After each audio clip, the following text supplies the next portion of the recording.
Hi there, Neil Franks, Green Party candidate in the general election 2024.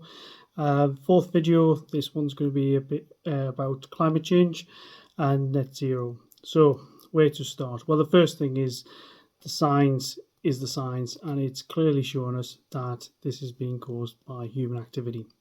So, no more climate denial. We need to move forward now with the solutions. And the solutions themselves are one way of actually addressing many of the economic and social issues that we have as well. So we can combine that thinking, environmental, societal, and economic, into a sustainable solution, and that's what sustainability is all about. So, first area I'm going to sort of talk about is energy and electrification. So, one area that we need to do is move away from gas. It's as simple as that. It's not an easy thing to change. I mean, people talk about gasification technology, which turns one idea is to turn grass cuttings into a gas and feed that into the grid. It's not going to solve the biggest problem, which is the amount of gas we use. It's as simple as that.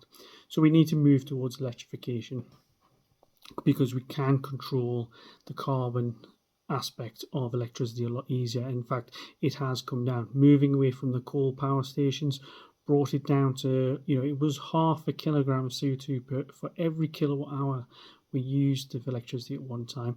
That's come down substantially, and it's now on the verge of becoming less than gas itself. As we build our renewable infrastructure more and more, that electricity will become less decarbonised all the time. So we need to move things like transport, heating, cooking, etc., which is primarily still fossil fuel based, onto the electricity grid. Now, that brings us to increased strain on the grid. We should have a modern grid by now. It should have been already, even taking a few years for design and stuff like that. We should have been 10 years into the upgrading of a grid system that is designed for the future. What we have now is people having solar panels put on their roofs, and they can't export that energy to the grid because the grid can't take it if there's too many houses on the same street. I mean, that is absolute madness. I mean, that should not be the case. It's as simple as that. And the massive investment we need should have happened a long time ago, started happening a long time ago. Now, there is savings on this. So, renewable energy is very cheap in comparison to other forms of energy. Now, intermittent aspect, I'll hopefully come and sort that out, talk about that soon. But if we can make more use of that cheaper energy, and that we can do that by having a better grid, it will bring down prices. Therefore, the investment will be paid off over time. So it's not that it's just another massive cost on ourselves as sort of taxpayers or the country, etc. Again, it comes with savings, and you can borrow and you can pay it back. It's been done throughout time, so we can do it. Now, there's another aspect to this, which is it's a bit of a con.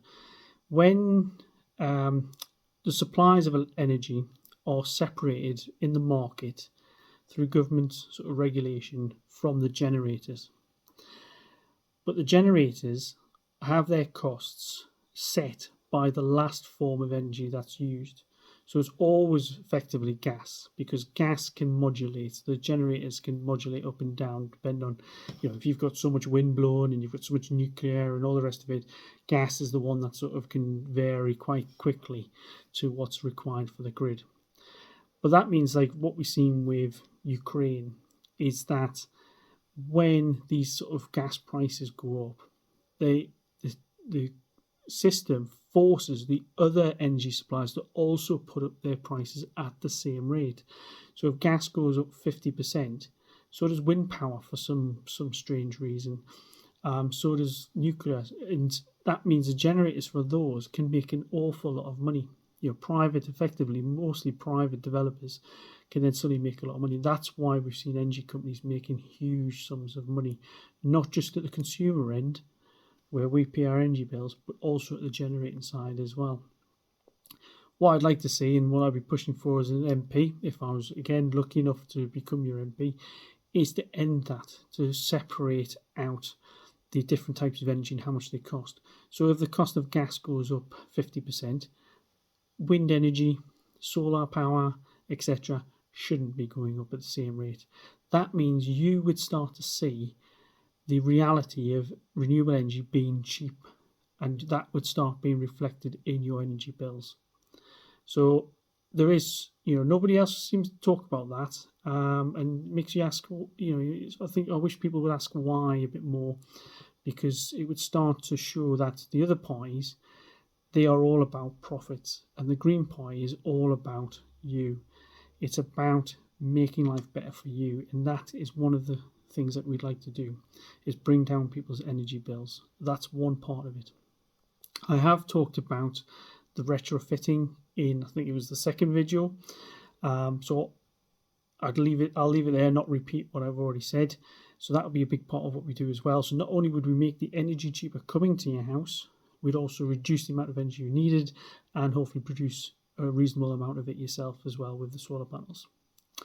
Now, going back to the grid, there's a lot of discussion around pylons, and the more offshore sort of wind turbines we have, and even onshore wind turbines, the more sort of pylons we apparently will need. Now, I'm not going to rule out any pylons being needed. I think that would be irresponsible. But what I would like to see is more investment in an offshore grid system, so you can move energy more around the coastline using the sort of special cable systems on the seabed. You can also, when you bring it on shore, you can put it under the ground. That is feasible. Everybody knows you can do it. That's sort of involved in the industry and at the political level. But the Conservatives will say, you'll do it as long as it's cheaper. Well, they know it's not cheaper, so that's why they're pushing for more pylons. I think it's right to spend the money, get as much of it underground as possible. I think it's therefore more secure, and also it doesn't blight the landscape so much. So, but at the end of the day, there probably would still need to be some pylons. You can't get around that. So we've got this modern grid, but that's still only part of the solution. Microgrids are another part of the solution. So that would be smaller towns or even cities, possibly even villages could potentially have their own microgrid. And why that's important is because what you could have is, and this is the next part, is storage systems designed around those microgrids. So with storage systems, there's a lot of opportunity already available, a lot of technologies that are already available, and there's some that are up and coming. So for example, domestic batteries, we've seen that massive growth in that. Obviously batteries are not without their problem. Nobody that is involved in this thinks that they're perfect. They do have a place. Hopefully modern batteries are going to be less polluting, less problematic, hopefully more recycled materials. And I'm hoping that eventually there'll be sort of domestic hydrogen-based storage systems. But again, that's got a long way to go. That technology exists now. It's used at different levels for different industries. To bring it down to domestic level there's hurdles to overcome with that. At the domestic side, at the community level, hydrogen is a real possibility. In one of the videos I mentioned about Tysell Energy Park in Birmingham, which produces hydrogen gas for used in the buses in Birmingham. There's between 10 and 20 buses now, I think, use the hydrogen. It's produced from renewable energy and then stored there and then refuels the buses, etc. So it can be used at a community level. Compressed air systems are a good one as well. So where there's excess electricity, they use it to basically suck up air, compress it in a vessel, and then when electricity is needed, it's allowed out, it turns a turbine, creates electricity. The efficiency ratings of these different types of technologies vary. Hydrogen is not there yet. It's only 30 to 40% more efficient in terms of electricity, back to electricity. Compressed air systems are a bit higher than that. The other one is potential energy systems, which again are a bit higher again. Comes in different forms. It could be a train pulling a train up a track. It could be weights down a mine shaft. But one of the ones, if you Google potential energy crane systems, is in development. I think it's Netherlands. And this is 4 cranes and basically a wall of blocks around them. And then they pick up the blocks and build up the wall as there's spare electricity. And then they literally, when electricity is needed to the grid, they pick up the blocks and they slowly drop it down as it effectively turns a generator and creates electricity. Fantastic technology.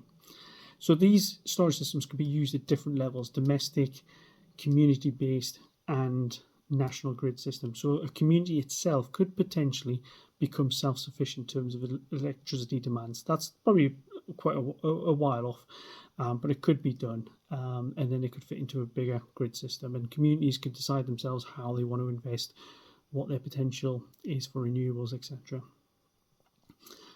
In terms of renewables, I think everyone's getting used to them now. So solar, wind, tidal, and eventually wave will start coming through. In terms of solar, obviously a big up-and-coming issue is solar farms. I'm not a big fan of solar farms. Excuse me. So I think solar should be on people's roofs, saving them money. I have some sympathy for solar farms if they're community-owned, and they could be designed as part of a community growing space slash wildflower meadow, etc., with maybe some community services embedded in with the solar farm fields. But generally, solar farms I'm not a fan of. But I still think we can build more than enough over car parks, on roofs, and other places.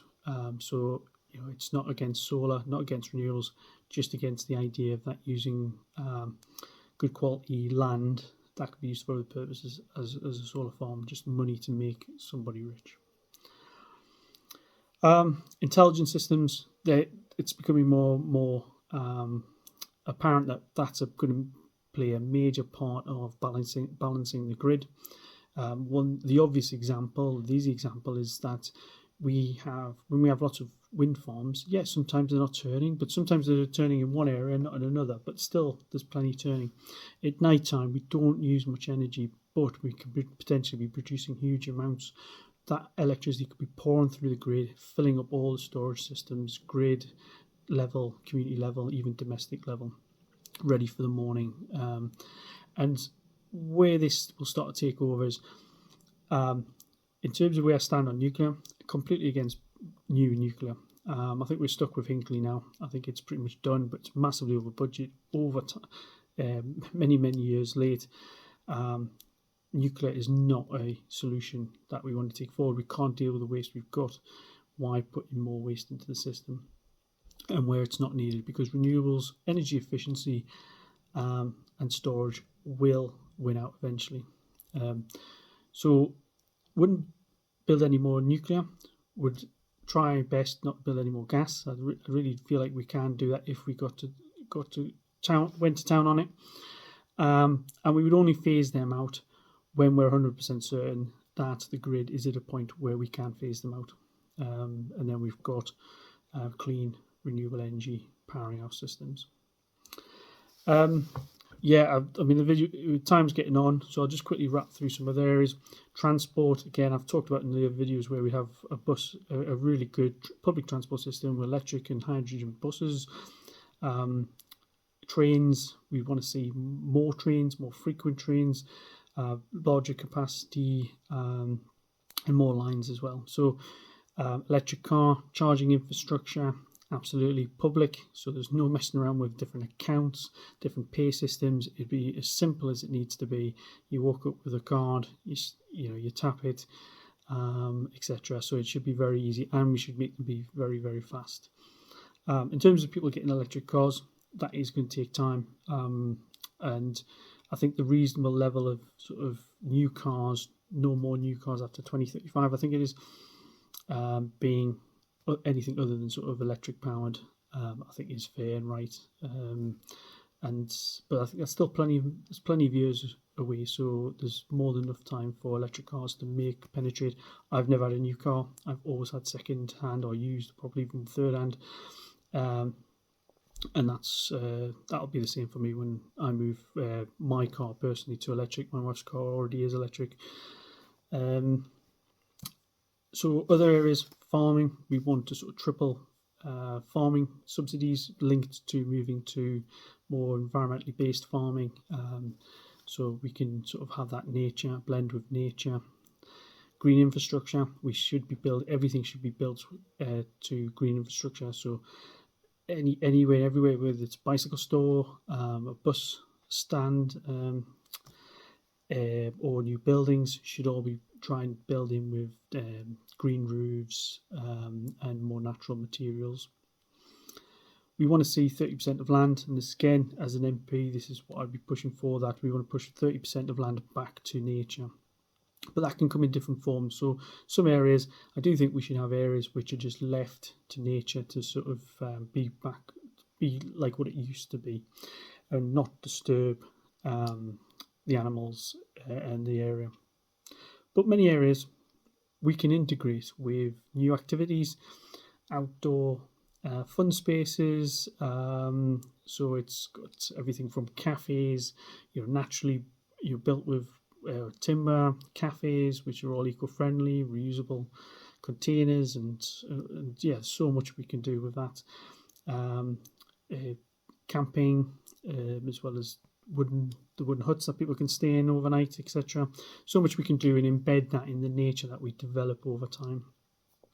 We obviously want clean rivers, and that's important for our drinking water quality, and just being able to go for a swim in a river. We're not having to worry about getting sick, or our lakes, as we're now finding out, like Windermere, etc. Obviously, that's our lakes in terms of around England, that being becoming very poor quality and quite dangerous in terms of the diseases, etc.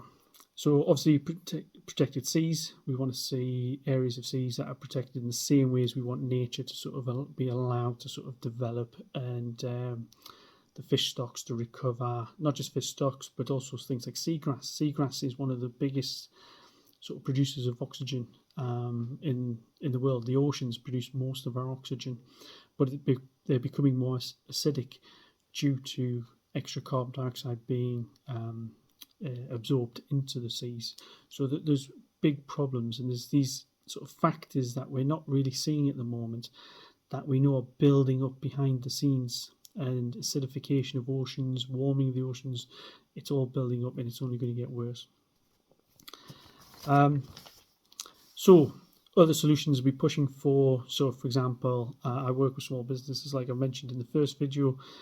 We need a proper industrial strategy, because there's lots of business there. We could be bringing a lot of industry back from abroad and working on it at home, and we can make it then green.